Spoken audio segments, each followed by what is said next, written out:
Hi all, so this video is now about where we'll be up to on the things that we should have done up to this point, or if we haven't done, the things that we need to catch up with as quickly as we possibly can. So the important bits so far are to know where you stand with the grants, so to make sure that you know if there's any grants that are applicable to you that you've got them. Okay, so if you're not sure or haven't explored that, then let us know. Secondly, that you've got the job retention scheme sorted, or furloughing is like the most popular word. That's the word I say about 1 million times a day at the moment. Furloughing employees and maybe even yourselves, depending on your role within the business.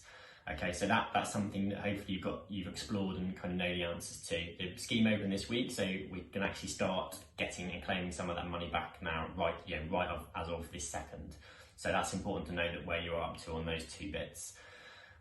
Third one is the VAT, so VAT deferment, so automatically you don't have to pay your VAT anymore. I'm advising most people just to do that because we don't know how long this is going to last. So even if you can afford it and don't necessarily pay it, you don't have to apply for it, there's no penalties or interest for not paying it. So it's almost kind of, let's just keep the money until we know where all this is going. They're the things that are really important. If you're self-employed, the scheme to kind of claim money back isn't really open at the moment, so there's not a lot you can do other than know that it will come at some point.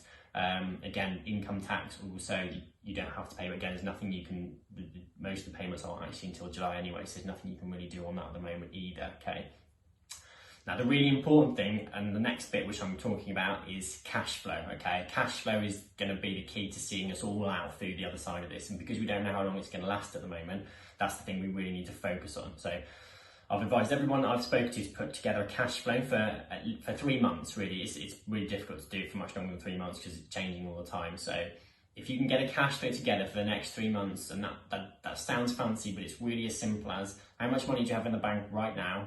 How much money do you have coming in each of the next 3 months, and what have you got to pay for in each of those 3 months as well, and how much do we have left at the end of each month, okay? It's as simple as that. I've got plenty of things that can help you put that together if you haven't already got one, but what it identifies is where problems are, okay? And that's really the most critical thing at the moment. The cash flow is the thing that will kind of make or break businesses. So that's the thing I'm really kind of passionate about, making sure that you get together and you get sorted and organised with it. Once we've done that, then we can start looking at loans. Okay, so you'll be aware that of what they've been called abbreviated to CBIL, so coronavirus business interruption loans. Okay, so I'll do another video on those separately, but you'll have to have your forecast in place if you want to apply for them. And in any case, we need the forecast to know, if it's worth applying for it or not. So that's the key thing to this. So if you take anything away from this, please get your cash flow sorted, okay? If you comment below this video, we'll send you some tools to help you get that all in place, and let's support you on that too. Okay, so that's where hopefully we can get you. If you're not up to that kind of place, and so far, we'll get you there as soon as we can. Okay, so comment below if you need any help on any of it, and we're there to help and support. Thanks very much, guys. Speak to you soon. Bye.